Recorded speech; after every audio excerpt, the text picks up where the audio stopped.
ఓం శాంతి 28/8/2024.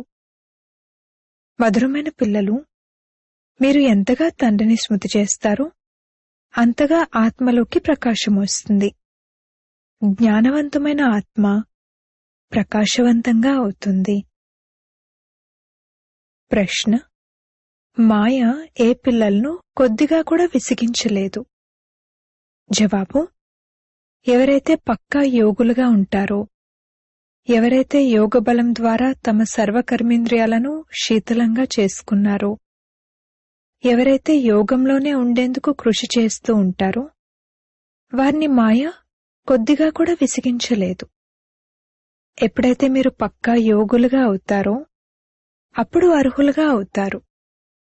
అర్హులుగా అయ్యేందుకు పవిత్రత ప్రధానమైనది. ఓం శాంతి. మధురాతి మధురమైన పిల్లలకు తండ్రి కూర్చుని అర్థం చేయిస్తారు. అజ్ఞానం కారణంగా మీ ఆత్మ డల్గా అయిపోయింది. వజ్రంలో ప్రకాశం ఉంటుంది కదా, రాయిలో ఆ ప్రకాశం ఉండదు.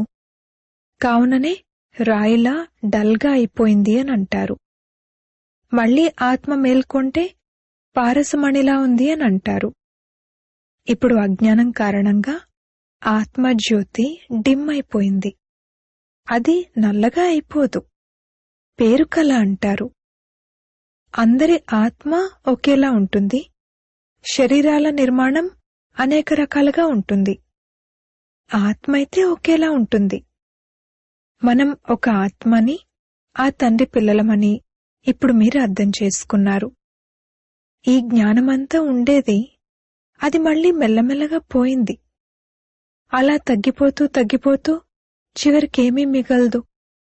అప్పుడు దానిని అజ్ఞానం అంటారు. మీరు కూడా అజ్ఞానులుగా ఉండేవారు. ఇప్పుడు జ్ఞానసాగరుని ద్వారా జ్ఞానులుగా అవుతూ ఉంటారు. ఆత్మ అయితే చాలా సూక్ష్మమైనది. అది ఈ కనులకు కనిపించదు. తండ్రి వచ్చి అర్థం చేయిస్తారు. వారు పిల్లలను నాలెడ్జ్ఫుల్ గా తయారు చేస్తారు. మీరు సుజాగృతులవుతారు. ఇంటింటిలోనూ ప్రకాశం నిండుతుంది. ఇప్పుడు ప్రతి ఇంటిలోనూ అంధకారం ఉంది, అనగా ఆత్మ డిమ్ అయిపోయింది. ఇప్పుడు తండ్రి చెప్తున్నారు, నన్ను స్మృతి చేసినట్లయితే ఆ ప్రకాశం వచ్చేస్తుంది. మళ్లీ మీరు జ్ఞానవంతులుగా అయిపోతారు. తండ్రి ఎవరి గ్లాని చెయ్యరు. వారు డ్రామా రహస్యాన్ని అర్థం చేయిస్తారు. వీరంతా మందబుద్ధి కలవారిగా అయిపోయారని పిల్లలతో అన్నారు కదా, అలా ఎవరంటారు? తండ్రి. పిల్లలు, మీ బుద్ధి శ్రీమతం ద్వారా ఎంత సుందరంగా అయింది. ఇప్పుడు మీరు అనుభవం చేస్తున్నారు కదా, మీకు జ్ఞానం లభించింది. జ్ఞానాన్ని చదువు అంటారు. తండ్రి చదివించే చదువు ద్వారా మన జ్యోతి వెలిగింది. దీనినే సత్యాతి సత్యమైన దీపావళి అంటారు. బాల్యంలో మట్టి ప్రమిదలో నూనె వేసి జ్యోతిని వెలిగించేవారు. ఆ ఆచారం నడుస్తూ ఉంటుంది. దాని ద్వారానేమీ దీపావళి జరగదు. ఇక్కడ ఆత్మ ఏదైతే లోపల ఉందో అది డిమ్ అయిపోయింది. ఆత్మజ్యోతిని తండ్రి వచ్చి వెలిగిస్తారు. వారొచ్చి పిల్లలకు జ్ఞానాన్ని ఇస్తారు, చదివిస్తారు. స్కూల్లో టీచర్ చదివిస్తారు కదా, అది హద్దులోని జ్ఞానం. ఇది అనంతమైన జ్ఞానం. ఎవరైనా సాధు సన్యాసులు ఇలా చదివిస్తారా? రచయిత మరియు రచన యొక్క ఆది మధ్యాంతాల జ్ఞానాన్ని ఎప్పుడైనా విన్నారా?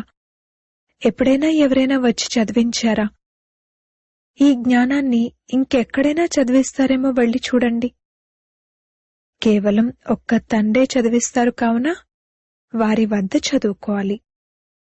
తండ్రి అనాయాసంగానే వస్తారు. నేను వస్తున్నాను అని వారు దండోర ఏమైనా వేయిస్తారా?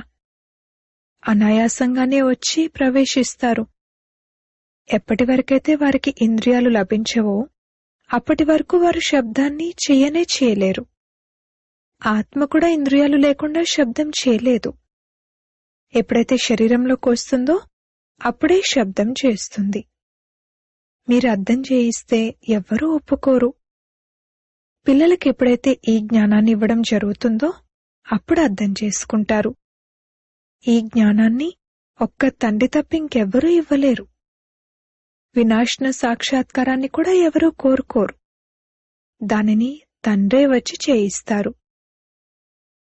డ్రామానుసారంగా పాత ప్రపంచం ఇప్పుడు అంతమవ్వనున్నది. కొత్త ప్రపంచం స్థాపన అవుతుంది. ఎవరైతే తండ్రి నుండి జ్ఞానాన్ని తీసుకోవాల్సి ఉంటుందో వారు వస్తూ ఉంటారు. ఎంతమందికి జ్ఞానాన్ని ఇచ్చి ఉంటారు? లెక్కలేనంతమందికి. ప్రతి ఊరు నుండి ఎంతమంది వస్తూ ఉంటారు?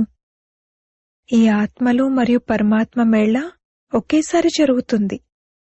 వారు సంగమయుగంలోనే వస్తారు. తండ్రి వచ్చి కొత్త ప్రపంచ స్థాపనను చేస్తారు. ఎవరి జ్యోతినైతే వెలిగిస్తారో వారు మళ్లీ వెళ్లి ఇతరుల జ్యోతిని వెలిగిస్తారు. ఇప్పుడు మీరందరూ తిరిగి వెళ్ళాలి. ఇందులో బుద్ధిని ఉపయోగించవలసి ఉంటుంది. భక్తి మార్గంలోనైతే అంధకారం ఉంది. జ్ఞానాన్నిచ్చే ఒక్క తండ్రి కావాలి. వారు సంగమయుగంలోనే వస్తారు. పాత ప్రపంచంలో జ్ఞానం లభించదు. ఇప్పుడింకా 40,000 సంవత్సరాలున్నాయని మనుషుల బుద్ధిలో ఉంది. పూర్తిగా ఘోర అంధకారంలో ఉన్నారు. 40,000 సంవత్సరాల తర్వాత భగవంతుడు వస్తారని భావిస్తారు.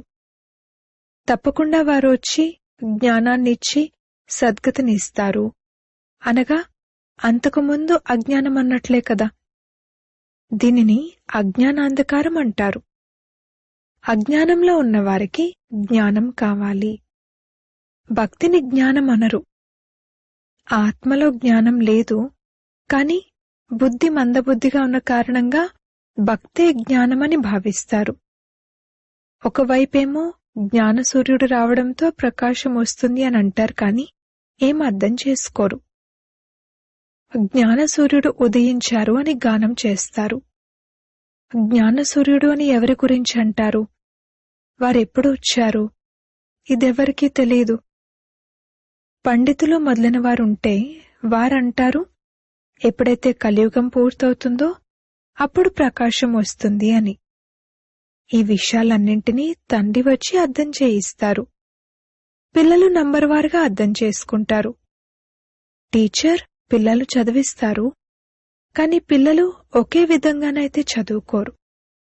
చదువులో ఒకే విధమైన మార్కులెప్పుడూ రావు. అనంతమైన తండ్రి వచ్చి ఉన్నారని మీకు తెలుసు.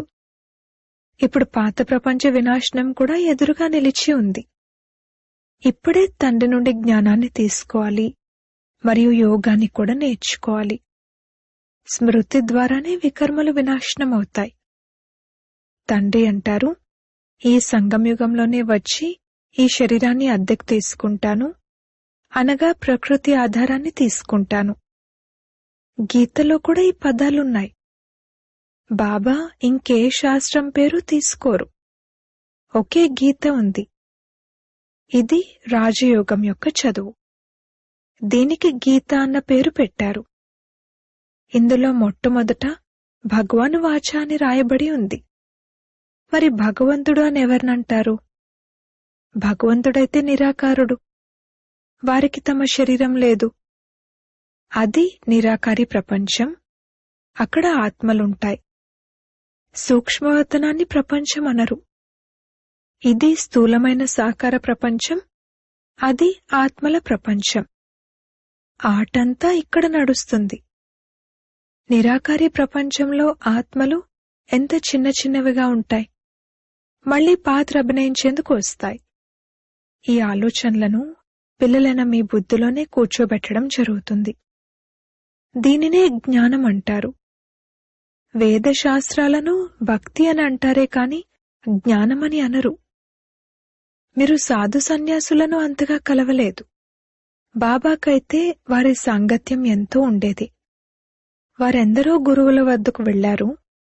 మీరెందుకు సన్యసించారు, ఇల్లు వాక్యలను ఎందుకు వదిలారు అని వారిని అడిగినప్పుడు ఏం సమాధానం ఇచ్చారంటే, వికారాల ద్వారా బుద్ధి భ్రష్టమైపోతుంది, అందుకే ఇళ్ళు వాకిళ్ళు వదిలేశాము అని.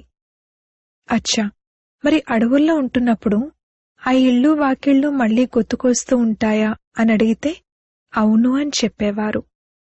ఒక సన్యాసి అయితే మళ్లీ తిరిగి ఇంటికి కూడా వెళ్లిపోయారు అన్నది బాబా చూశారు. ఇవి కూడా శాస్త్రాల్లో ఉన్నాయి. ఎప్పుడైతే వయస్సు పెరుగుతుందో అప్పుడు మనుషులు వానప్రస్థ అవస్థకు వెళ్లిపోతారు. చిన్న వయసులో వానప్రస్థాన్ని తీసుకోలేరు. కుంభమేళాలో చాలా చిన్న చిన్నవారు వివస్త్రగా ఉండేవారు వస్తారు. అక్కడ వారు మందులు తినిపిస్తారు. వాటి ద్వారా కర్మేంద్రియాలు చల్లబడిపోతాయి. మీదైతే యోగబలం ద్వారా కర్మేంద్రియాలను వశం చేసుకోవడం. యోగబలం ద్వారా వశమవుతూ చివరికి అవి శీతలమైపోతాయి. చాలామంది బాబా మాయ ఎంతగానో విసిగిస్తుంది అని అంటారు. అక్కడైతే ఇటువంటి విషయాలేవీ ఉండవు. ఎప్పుడైతే యోగంలో మీరు పక్కాగా ఉంటారో అప్పుడే కర్మేంద్రియాలు వశమవుతాయి. కర్మేంద్రియాలు శాంతమైపోతాయి. ఇందులో ఎంతగానో కష్టపడవలసి ఉంటుంది. అక్కడ ఇటువంటి అశుద్ధమైన పనులు ఉండవు. తండ్రి ఇటువంటి స్వర్గధామంలోకి తీసుకువెళ్లేందుకు వచ్చారు. వారు మిమ్మల్ని అర్హులుగా తయారు చేస్తున్నారు. మాయ మిమ్మల్ని అనర్హులుగా చేస్తుంది. అనగా స్వర్గం లేక జీవన్ముక్తి ధామంలోకి వెళ్లేందుకు అర్హులుగా ఉండరు. కావున తండ్రి కూర్చుని అర్హులుగా తయారు చేస్తారు. దానికోసం పవిత్రత ప్రధానమైనది. బాబా మేం పతితులుగా అయిపోయాము, మీరొచ్చి మమ్మల్ని పావనులుగా తయారు చేయండి అని పాడతారు కూడా. పావనులు అనగా పవిత్రులు. అమృతాన్ని వదిలి విషాన్నెందుకు తీసుకోవాలి అన్న గాయనం కూడా ఉంది. దానిని విషమని కూడా అంటారు. అది ఆది మధ్యాంతాలు దుఃఖాన్ని ఇస్తుంది. ఇది కూడా డ్రామాలో రచింపబడి ఉంది. తండ్రి ఎన్నిసార్లు వచ్చారు, వచ్చి పిల్లలైన మిమ్మల్ని కలుసుకున్నారు. మిమ్మల్ని కనిష్ఠుల నుండి ఉత్తమ పురుషులుగా తయారు చేయడం జరుగుతుంది. ఆత్మ పవిత్రంగా ఉంటే ఆయుష్ కూడా పెరుగుతుంది. ఆరోగ్యము, సంపద మరియు ఆనందము అన్నీ లభిస్తాయి. ఒక్క క్షణంలో 21 తరాల కొరకు ఆరోగ్యం, సంపద, ఆనందం లభిస్తాయి అని కూడా మీరు బోర్డుపై రాయొచ్చు. తండ్రి నుండి ఈ వారసత్వం 21 జన్మల కొరకు లభిస్తుంది. కొంతమంది పిల్లలు బోర్డు పెట్టేందుకు కూడా భయపడతారు. బోర్డైతే అందరి ఇళ్ల ముందు ఉంటుంది. మీరు సర్జన్ పిల్లలు కదా. మీకు ఆరోగ్యం, సంపద, ఆనందం అన్నీ లభిస్తాయి. కావున మీరు మళ్లీ ఇతరులకు ఇవ్వండి. మీరు ఇవ్వగలిగినప్పుడు మరి బోర్డుపై ఎందుకు రాయరు? తద్వారా మనుషులు అర్థం చేసుకుంటారు. భారత్లో నేటికి 5000 సంవత్సరాల క్రితం ఆరోగ్యం, సంపద ఉండేవి, పవిత్రత కూడా ఉండేది అని. అనంతమైన తండ్రి వారసత్వం ఒక్క క్షణంలో లభిస్తుంది. మీ వద్దకెంతో మంది వస్తారు. ఇదే భారత్ బంగారు పిచ్చుకలా ఉండేది, వీరి రాజ్యం ఉండేది అని మీరు కూర్చుని అర్థం చేయించండి. మరి వారేమయ్యారు? 84 జన్మలను మొదట ఇతను తీసుకుంటారు. ఇతను నంబర్ 1 కదా. ఇతనే మళ్లీ చివర్లో వస్తారు. తండ్రి అంటారు, ఇప్పుడు మీ 84 జన్మల చక్రం పూర్తయింది. ఇది మళ్లీ ప్రారంభమవ్వనున్నది. అనంతమైన తండ్రే వచ్చి ఈ పదవిని ప్రాప్తింపజేస్తారు. వారు కేవలం ఏమంటారంటే, మీరు నన్ను స్మృతి చేసినట్లయితే పావనులుగా అవుతారు. 84 జన్మలను తెలుసుకుని తండ్రి నుండి వారసత్వాన్ని తీసుకోవాలి. కాని చదువైతే కావాలి కదా. మిమ్మల్ని స్వదర్శన్ చక్రధారులు అంటారు. కొత్తవారెవరూ అర్థం చేసుకోలేరు. స్వ అని ఆత్మనే అనడం జరుగుతుందని మీకు తెలుసు. పవిత్రంగా ఉన్న ఆత్మలమైన మనం ప్రారంభం నుండి 84 జన్మల చక్రాన్ని తిరిగి వచ్చాము. అది కూడా తండ్రే తెలియజేస్తారు. మీరు మొట్టమొదట శివుని భక్తిని ప్రారంభించారు. మీరు అవ్యభిచారి భక్తులుగా ఉండేవారు. దీనిని తండ్రి తప్ప ఇంకెవ్వరూ అర్థం చేయించలేరు.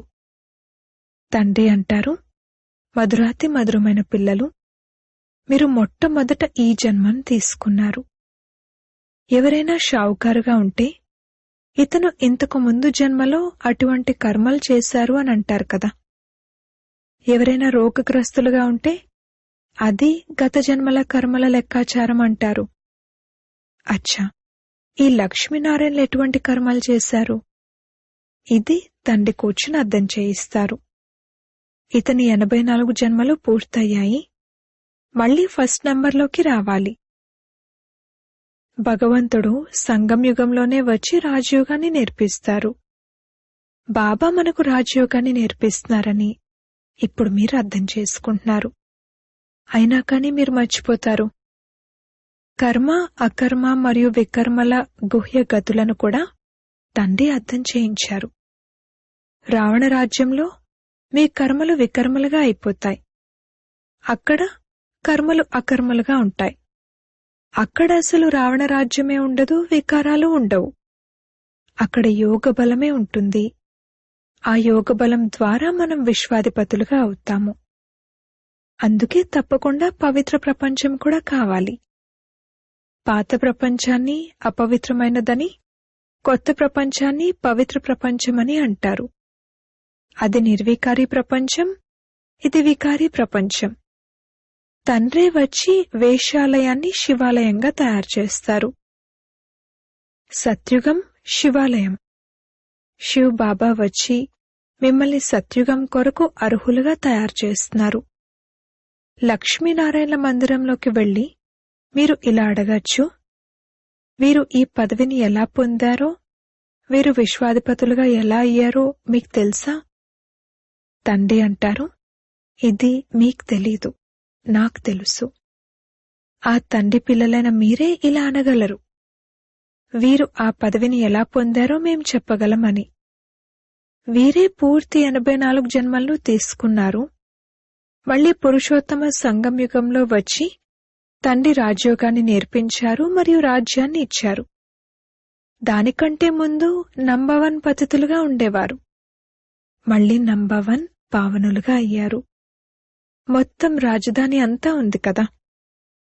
మీ చిత్రాలలో వీరికి రాజయోగాన్ని ఎవరు నేర్పించారో అంతా స్పష్టంగా ఉంది.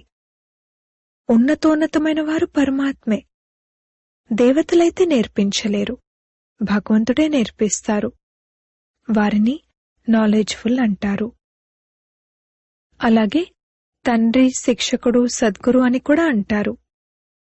ఎవరైతే ప్రారంభం నుండి శివుని భక్తిని చేస్తుంటారో వారే ఈ విషయాలను అర్థం చేసుకోగలుగుతారు. మందిరాలను నిర్మించే వారిని మీరు అడగండి, మీరీ మందిరాలను తయారు చేశారు కానీ వీరి పదవిని ఎలా పొందారు? వీరి రాజ్యం ఎప్పుడుండేది? మళ్లీ వీరేమయ్యారు? ఇప్పుడు వీరెక్కడున్నారు? మీరు 84 జన్మల కథను వినిపించినట్లయితే వారు చాలా సంతోషిస్తారు. చిత్రాలు పాకెట్లో ఉండాలి. మీరెవరికైనా అర్థం చేయించొచ్చు. ఎవరైతే మొదటి నుండి శివుని భక్తిని చేస్తుంటారో వారు వింటూ ఉంటారు, సంతోషిస్తూ ఉంటారు. వీరు మన కులానికి చెందినవారు అని మీకు అర్థమైపోతుంది. రోజు రోజుకు బాబా చాలా సహజమైన యుక్తులను తెలియజేస్తారు. పరంపిత పరమాత్మే సర్వుల సద్గతిదాత అని మీకిప్పుడు అర్థమైంది. 21 జన్మల కొరకు సత్యుగ రాజ్యాధికారం లభిస్తుంది. 21 జన్మల వారసత్వం ఈ చదువు ద్వారానే లభిస్తుంది. టాపిక్లు కూడా ఎన్నో ఉన్నాయి. వేశ్యాలయం మరియు శివాలయం అని దేనినంటారు? ఈ టాపిక్ పై మనం పరంపిత పరమాత్మని జీవిత కథను తెలపొచ్చు. లక్ష్మీనారాయణల 84 జన్మల కథ, ఇది కూడా ఒక టాపిక్. విశ్వంలో శాంతి ఎలా ఉండేది, మళ్లీ అశాంతి ఎలా ఏర్పడింది, ఇప్పుడు మళ్లీ శాంతి ఎలా స్థాపన అవుతూ ఉంది, ఇది కూడా ఒక టాపిక్. అచ్చా, మధురాతి మధురమైన సిక్కిలదే పిల్లలకు మాతా పిత బాప్దాదాల ప్రియ స్మృతులు మరియు గుడ్ మార్నింగ్. ఆత్మిక పిల్లలకు ఆత్మిక తండ్రి నమస్తే. ధారణ కొరకు ముఖ్య సారము. మొదటి పాయింట్, ఇప్పుడు ఉత్తమ పురుషులుగా అయ్యేందుకు స్మృతి బలం ద్వారా ఆత్మను పవిత్రంగా తయారు చేసుకోవాలి. కర్మేంద్రియాలతో ఎటువంటి వికర్మలను చేయకూడదు. 2వ పాయింట్, జ్ఞానవంతులుగా అయి ఆత్మలను సుజాగృతులుగా చేసే సేవను చేయాలి. ఆత్మరూపీ జ్యోతిలో జ్ఞానయోగాలనే నూనెను వేయాలి. శ్రీమతం ఆధారంగా బుద్ధిని స్వచ్ఛంగా తయారు చేసుకోవాలి. వరదానము: పాయింట్ స్వరూపంలో స్థితులై మనసు బుద్ధిని నెగటివ్ ప్రభావం నుండి సురక్షితంగా ఉంచుకునే విశేషాత్మ భవ. ఏదైనా సీజన్ ఉన్నప్పుడు ఆ సీజన్ నుండి రక్షించుకునేందుకు దాని అనుసారంగా అటెన్షన్ పెట్టడం జరుగుతుంది. వర్షం వచ్చిందంటే గొడుగు, రెయిన్ కోట్ మొదలైన వాటిపై అటెన్షన్ పెడతారు. చలికాలం వచ్చిందంటే వెచ్చగా ఉంచే వస్త్రాలను పెట్టుకుంటారు. అలాగే వర్తమాన సమయంలో మనస్సు బుద్ధిలో నెగటివ్ భావాలను మరియు భావనలను కలుగజేసే విశేష కార్యాన్ని మాయ చేస్తూ ఉంది. అందుకే విశేషమైన సురక్ష సాధనాలను ఉపయోగించండి. ఇందుకు సహజ సాధనం ఒక్క పాయింట్ స్వరూపంలో స్థితులవ్వటం. ఆశ్చర్యార్థకం మరియు ప్రశ్నార్థకానికి బదులుగా బిందువు పెట్టడమనగా విశేషాత్మగా అవ్వటము. స్లోగన్: ఆజ్ఞాకారి ఎవరంటే ఎవరైతే ప్రతి సంకల్పము, మాట మరియు కర్మలో జీ హజూర్, చిత్తం ప్రభు అంటారో వారు. ఓం శాంతి.